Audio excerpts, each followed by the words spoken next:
क्या आपने कभी सोचा है कॉल करते टाइम जो हमें कोरोना की कॉलर ट्यून सुनाई देती है वो आवाज़ किसकी है और वो दिखने में कैसी होगी?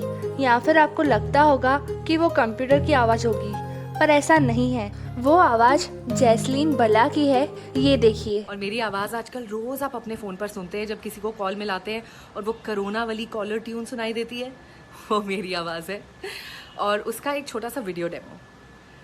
नमस्कार। इस वक्त पूरा देश कोरोना वायरस यानी कोविड-19 से लड़ रहा है।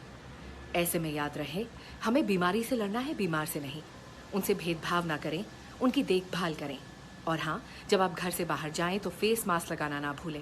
अपने हाथों को लगातार साबुन और पानी से धोते रहें। इनको देखकर आपको कैसा लगा कमेंट करके बताइएगा ज़रूर। और ऐसे ही इंटरेस्टिंग फैक्ट्स के लिए हमें सब्सक्राइब ज़रूर करें।